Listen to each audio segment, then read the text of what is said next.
Hey there, Fletcher from All Things Overlanding here, and today I'm going to be talking about my top 3 pieces of winter overlanding / camping gear. So if you are into camping, if you're into overlanding, and you want a few tips or some recommendations from somebody that's been doing this for a few years as far as like sort of the game-changing pieces of gear that I use every single winter, I'm going to walk you through 3 of those pieces of gear in this episode of the podcast. So stay tuned for more on my 3 favorite pieces of winter gear that I use all the time.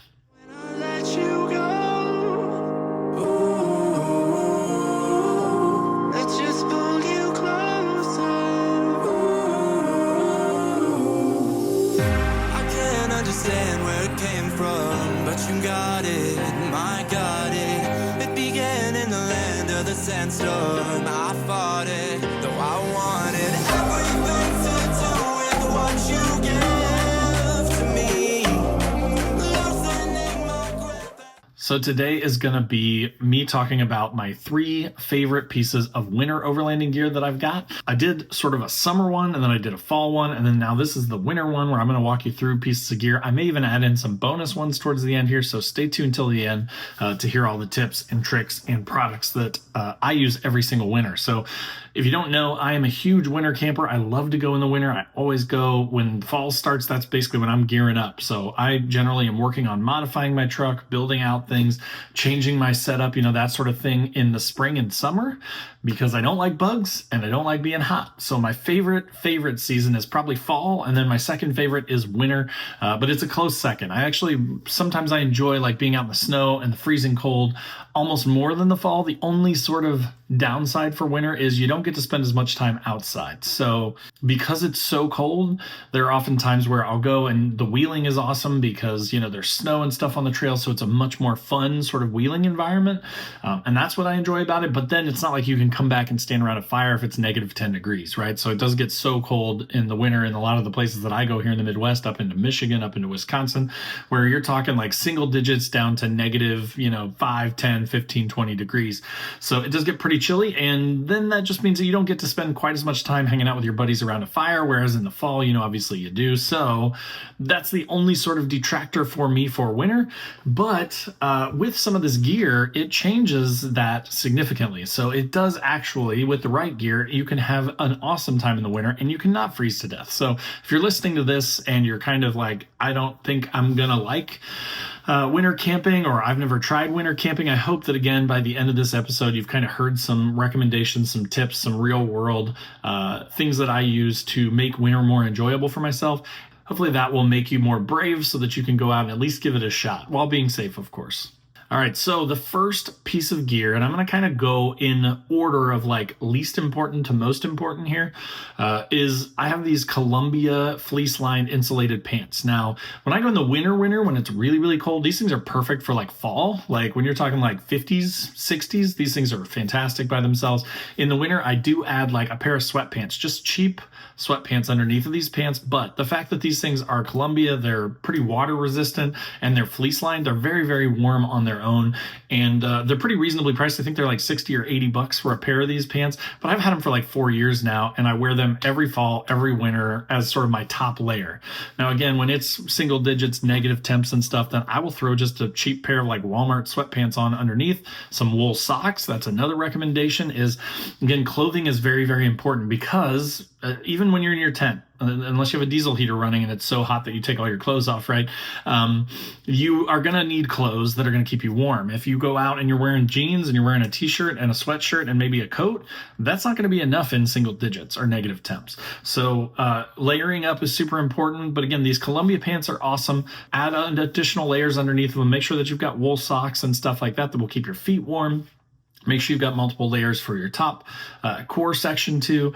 But yeah, these pants are just awesome. I love them. And again, you can get them on Amazon. They're pretty reasonably priced, but they're just nice pants. They look nice. I just think that they're a great deal for clothing for outdoors. But these are the pants that I'm always like, where are those pants at? I'm checking through my laundry, checking my drawers and stuff, trying to find these things, because when I'm going camping in the winter, this is what I'm going to wear. All right, so next, aside from clothing that you wear on your body, right, the next thing that you're going to need to be warm in the winter is going to be a good sleeping bag. The other thing about a sleeping bag is it's a backup. So if you do use some sort of like a heat source, like a diesel heater or a propane heater or something like that, those can fail sometimes, right? Unfortunately. And if and when they do, then you want to make sure that you've got good clothes on, and you want to make sure that you've got a good sleeping bag. So my sleeping bag that I've been using for the last about year and a half is the Sea to Summit 0 degree bag. Now it is a little bit on the pricey side, but I will say I've had multiple cheaper sleeping bags. Like there was a Coleman 0 degree bag that I actually bought 2 of because I liked it so much. But when I bought it originally, it was $40. Then I think it went up to like 60 or 80 the second time that I bought it. Now I think it's like 100 plus. I'll put a link to it in the description down below. The thing is though, they call it a 0 degree bag, but the Coleman stuff is mass produced, right? It's definitely cheaper, on the cheaper side of things. Again, for $40, I would recommend that bag hands down all the time. But now that it's up there in like the $100 range, like why not just spend a little bit more and get the Sea to Summit bag, which the big difference is this thing is actually rated to like 0 degrees. Now that's a survival temperature, right? One thing to know about sleeping bags is that temperature rating that they give you, there's a survival and then there's a comfort. So you want to make sure that you look at it. I think that the comfort level for the Sea to Summit bag is like 30 or 40 degrees. And the survival is 0 degrees. And what that means is if it's 0 degrees, you may not be comfortable. You're going to feel cold, but you're not going to die, right? And where you will feel comfortable is like 30 degrees. That 0 degree bag that is rated for comfort at 30 degrees means you'll be warm and toasty at 30 degrees and you'll be sleeping like a baby, right? So just be aware of that. With the Coleman bag, though, it's technically called a 0 degree bag, but I think it's more like a 20 to 30 degree bag, and then comfort's like 50 for the Coleman. So the Coleman's just not as good, right? It's not as warm. And again, it took me a long time to realize this. And I had several Colemans. I had some other like just no-name knockoff sort of like Chinese sleeping bags and things like that. And all of them were junk. And by the time I was done buying all those bags, I probably spent $200, $250 anyways between the multiple sleeping bags that I had, and none of them were ever any good. The other thing about the Sea to Summit is not only is like the down filling really high quality, and that's what gives it that extra warmth, but the way that it's manufactured is really nice. It's super high quality. It compresses really nice. It has a big bag that you can use to store it, like when you're keeping it on a shelf to let it breathe. And then it has a compression sack too, so it comes with multiple ways to store it and pack it, which is really nice. And the zippers are different on it. There's just something about the way that they make it that makes getting in and out of it easier and more comfortable versus like that Coleman bag. The problems that I always had with them, and the reason I went through so many of them, is the zippers would fail. They would lock up or they'd come off or something would fail on it. And when you have a mummy style bag that doesn't zip, it's basically useless, right? Like if you can't zip it up, then it's not going to work. You could use it as a blanket, but it's not going to be nearly as warm as if you are cocooned in the thing, right? Whereas again, the Sea to Summit is better design, better quality materials, better quality craftsmanship, and it's just a way more comfortable, nice bag. I've been down in the 20s, 30s with it, with no diesel heater, no nothing, and it was freezing. I mean, it was cold, you know, and with that sleeping bag, you just zip it up, and I mean, I was like, my face is a little cold, but the rest of me felt great, right? So with clothing, with sleeping materials, sort of like your sleeping pad, your pillow, your sleeping bag, that kind of thing, you want to spend a little bit more on that stuff and not just get the cheap knockoff stuff, in my opinion, for clothes and sleeping bags. Okay, so next, and this one was probably someone recently in the Newbie Overlanders Facebook group that I run, which is linked in the description down below if you want to join it. If you're looking for a place to kind of learn about overlanding or to be in a place where it's just not constant bullying and just negativity, that's a cool group. But someone asked in there recently, like, hey, what's your best piece of winter gear? Like, what changed your winter camping trips? And a bunch of people started posting up, and a lot of people said what I said, which is diesel heater. And I know that we overlanding YouTubers throw around the term game changer a lot with pieces of gear. That is, it's just kind of the way that YouTube works, is that they really like it when you say things like game changer and people click into it. But the diesel heater for me was a game changer because, again, I've always liked winter camping and especially wheeling. So I would love it in the day, but then at night, sometimes you'd be really cold. And, you know, again, I wouldn't die, but I wouldn't exactly be comfortable, right? So I would kind of fall asleep and then just shiver all night and constantly be waking up and then falling back asleep and kind of dozing off and waking back up and shivering and rolling over. And like, it wasn't a good situation. It wasn't like I could survive it. And again, I loved the daytime part. I loved the wheeling. I had the heat on in the truck. I was warm. It wasn't terrible. Even if it was -10, you got the heat running in your vehicle and you're good to go, right? But then at night I would suffer. And I did that for years and years and years. And then I went on a trip to Wisconsin with a couple of folks from Wisconsin. And one of them was like, hey, I got an extra diesel heater. You want to borrow it? And I was like, sure, man. I mean, I've never thought about it. I've never used one. And I tell you what, we hooked that thing up. We put that tube up into my tent, zipped it into the door.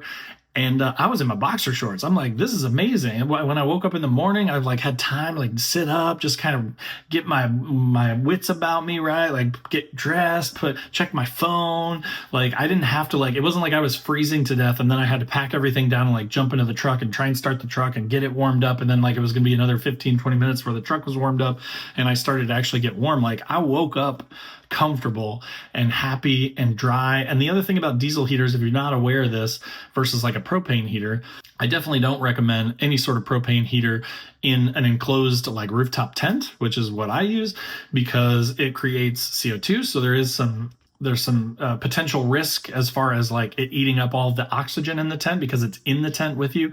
It can, basically like sort of potentially suffocate you. And then on top of that too, it's a fire risk, right? You've got this thing that's basically super, super hot sitting in your tent. If you kicked it over in your sleep, you could light your tent on fire, which would be bad. But then also it creates water vapor. So you get condensation in your tent when you're using a propane heater. So the diesel heater actually sits outside of your tent. So like you can put it on like a tire carrier, like a shelf that you attach to your tire. You can set it on the ground, set it on your tailgate. So it's actually pulling clean air from one end and then it's exhausting exhaust from the other end. And then you've got this tube that's just blowing dry, warm air up into your tent. Most of them come with controllers of some kind. The one that I'm using right now is an LF Bros diesel heater, but I've used like 4 of these things over the last 5 years. So I'll put links to the ones that I've used down below because there's a range of pricing, right? Like the LF Bros is a more on the expensive side, but it has a totally sealed fuel tank, which is nice. So no leaking or anything like that. It has a quieter running engine and better exhaust on it than the other ones do. So there's some benefits to that one, but there's also some that are like $100 that work just fine. And if you're going, even as much as I can go, I may get out maybe 6 to 10 times in the winter when it's really, really cold and I need to use the diesel heater if I'm lucky. So like, that may be one, like I said, the clothing and the sleeping bag stuff, that's where I would recommend spending a little bit more money to get better stuff. With a diesel heater, though, I've had really good luck with the Vivors, the H Calories, the less expensive ones. And the LF Bros one, again, is super nice, and I love it, and that's why I'm using it now. It is just a little bit better in almost every category versus the cheaper ones, but if you don't want to spend that much money, get one of the cheaper ones and use it for 2 or 3 years, and you'll get your money's worth, right? Just to be comfortable, it's worth $100-$150 to be able to use this thing for 2 or 3 years. So diesel heaters, yes, highly recommend them. But one thing to keep in mind, and actually did a class at More Expo earlier this year, kind of talking about diesel heaters, the pros and cons. And then we talked a little bit about like backups and redundancy. And we talked about like wood burning stoves for like hot tent camping. I was the diesel heater guy because I love diesel heaters. But one of the things that we did want to, sort of harp on in that class is that if they fail, if it won't start, if it freezes up, if your battery goes dead, if something happens, you don't want to be 100% reliant on that. You want to have backups like a really good 0-degree bag, some extra blankets, things like that. Remember, you can always start your vehicle and run it overnight. It's not the best on it, right? The carbon buildup and things to just let it sit there and idle for 8, 10, 12 hours. But it's not the end of the world. If it keeps you safe and it keeps you warm, then you can do that too. So just have some backups, have some redundancies, have some good clothes, have a good sleeping bag, that sort of thing, and you should be fine. But so those were kind of my top 3, right? So the pants, the sleeping bag, and the diesel heater. Those are kind of my top 3 pieces of winter gear that have really, really changed my trips. But I hope that was helpful for you. If it was and you're on YouTube, click that like button down below. If you're listening on the podcast, add it to your favorites. Add the podcast to your favorites. That helps. Leave a 5-star review. That's awesome. I appreciate it. And it helps other people find the podcast. Also in the description below will be links to all my other social channels. So wherever you want to come hang out, I'd love to have you. There's also a link to my website down below where I've got funny overlanding camping theme patches and stickers, and also all things overlanding patches and stickers. So if you're into that stuff, if you want stuff for your headliner, if you want to slap stickers on your fridge or your window, that's fine. Just check those out through that link down below. If you're on YouTube, there's also a join button below this video. That's just kind of a passive way to support the channel, and it gets you early access to these episodes of the podcast as well as all the other videos that I do. And then if you want a more active way to be involved, there is a link to my Patreon down below where we've got a 24/7 Discord. We all kind of chat about things. People get some early access to videos and stuff over there too. and some exclusive content. We do a once a month Zoom call, and we're trying to get together once or twice a year just to kind of sit around a fire and drink a beer. So if that sounds good to you, definitely check that out as well. And then last but not least, there's a link to the Newbie Overlanders Facebook group. Again, I mentioned it earlier, totally free to join, awesome group of people, no bullying, good place to promote your own stuff. We do a once a week, like a sort of like a Monday morning post where you can promote your YouTube channel or whatever. So it's just a cool place, and we'd love to have you in there too. It's growing every day, so definitely check that out. But again, I hope that this was helpful, and we'll see you next time.